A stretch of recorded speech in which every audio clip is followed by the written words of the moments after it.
Hi, I'm Jim Chones, former Cleveland Cavalier.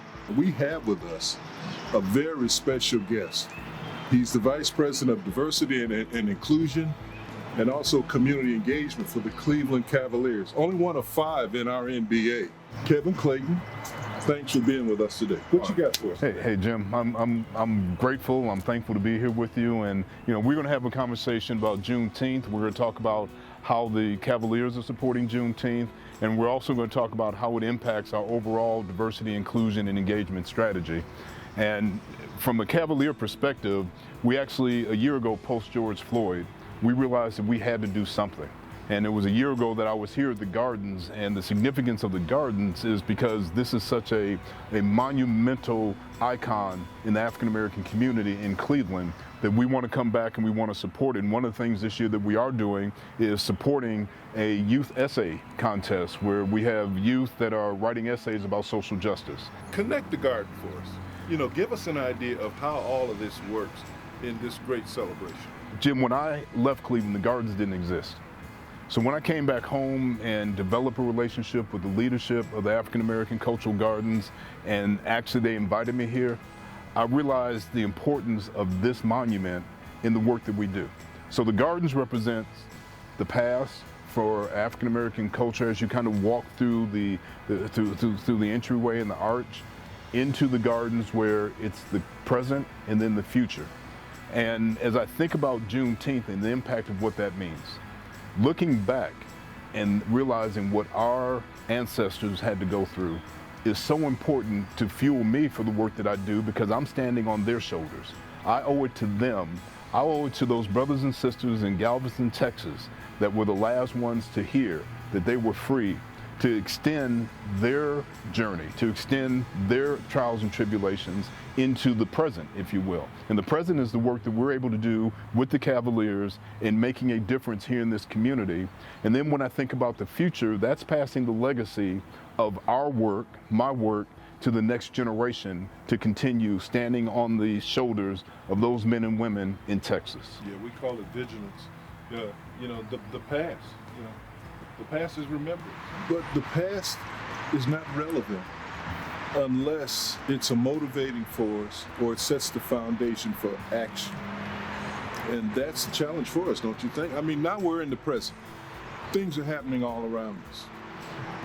2 steps forward sometimes and maybe 1 or 2 steps backwards. But we have young people that have to have hope. They have to understand what foundations, what has transpired, what has happened before they were even born. Because if they don't have that, then they have no foundation for that next step of progress. And that's what you meant, right? That's what this offers. But the real challenge is the future. Someone asked me, Kevin, a while back, they said, look, if you got a future, I mean, you're looking at Cleveland, the George Floyd thing, prison incarceration, all of the, law enforcement and the issues that we have with that. And he says, where do we go from here? Well, the fundamental piece of that is understanding the past, remembrance. The present, where we are today. You have to have a fundamental idea of where we are today. But the future, it must be vigilant, protest, understanding of who we are as a people and what we are is what makes change possible. Jim, I totally agree. The past and the importance, the present, and then the future. Why don't we take a walk through the garden? You got it. There was a vision of a long struggle, captivated by Booker T, the initial dreamer of the dream. Juneteenth is probably the second most important date in our history, besides Kwanzaa. Juneteenth, oftentimes people say, well, the Emancipation Proclamation was signed in 1863, freeing the slaves, but they forgot to tell all the slaves. And it wasn't until our Union General visited Galveston, Texas, and he saw all the slaves still working out there, and he stopped and said, what's going on? Hey, what are you doing? And they recounted by saying, we're slaves, we're working. He said, well, you must not have gotten the memo, because in fact, slaves were freed 2 years earlier. So what happened in the state of Texas, as I'm sure with other places, slave and working was still taking place. So Juneteenth became the official day, June 19th, 1865, when Juneteenth was first celebrated. And it's become a tradition every year that we celebrate June the 19th. Cavaliers play a very important part because of Kevin and just the union. They sought to bring this to fruition. They saw the importance of Juneteenth, but more importantly, they saw the importance of the African American Cultural Garden and the role it plays not only in the city of Cleveland, but worldwide, because this is the only other place other than Washington, D.C. that has anything of this magnitude. So this is the first African cultural gardens in the United States. So Jim, we made it down to the future of the gardens, and I appreciate you taking that walk. And as you see, we have these young men and women with us in order to have a conversation about Juneteenth and how it impacts them. So if you all don't mind, we want to engage you in a conversation, and we'd love to hear from all 5 of you. Let me first ask, Juneteenth, what does it mean to you? To me, Juneteenth is definitely about love and acceptance. It's something to me that I learned about once I got to college, and I was almost a little scared, like, oh no, I don't know, they're gonna, shun me or something. But I was embraced with so much love and so much information and so much camaraderie that there's nothing I can really describe it with other than love and community. To me, Juneteenth, it really means it's our day as African Americans. This country loves to celebrate July 4th, but I feel like Juneteenth is a more representation of how we could view this country. Juneteenth is really important to me because I didn't learn it in school. I learned it from my mom, and my mother made it very important to me to spread that to my peers when I am at school. And I feel like it should really be highlighted more in our community, which is why we're out here working so hard to make sure that everybody knows about Juneteenth and how important it is to America and the people who look like me in America. So Jim and I started in the past up top, and we talked about kind of looking back, which is a conversation now we're talking about looking back. We had a chance to walk through the present, and we're kind of here in the present.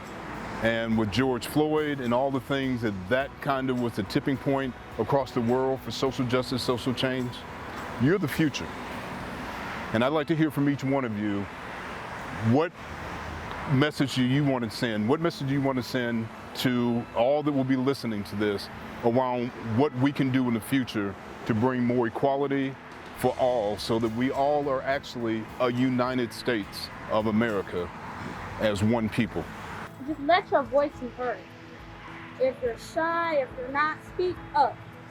Because you only have that one chance and you need to take advantage. Right now, we're taking advantage of our time to take the steps moving forward. It's people as young as me that we don't have the opportunity to go out and say these things. But you guys have social media, you have Instagram, Facebook, Snapchat, Twitter, whatsoever. If it's just one tweet, if it's just one video, post it, let it be known, share it. Just let your voice be heard. Not everybody is granted the opportunity to be educated on certain things such as Juneteenth. Not everybody is able to understand what happened in the past. So it is your job, if you are blessed to have that voice and you are blessed to have that education, to spread it amongst all your peers and the youth. It really starts with the youth. People younger than you, educate them, because they're going to be the ones that educate the people younger than them, and so on and so forth. So definitely spread your voice, like she said, and use your tools and your education to help others and educate others so they can do the same thing, and set a trend, make it popular. Make it a trend, make it popular, so people can also understand what's going on and people can also hear what you have to say. I want you all 5 of you to know, I am personally inspired to think about how the Cleveland Cavaliers and our entire organization can work with you, many of which we do work with you now, on how we can leverage our platform to give you an opportunity to stand on our platform so that we can do some of the things that Dr. King talked about, and that was to leverage through social action, economic impact to create equality for all. So with that, we'd like to thank you all for joining us, and this is the first of many conversations in which we will have. Jim, thank you.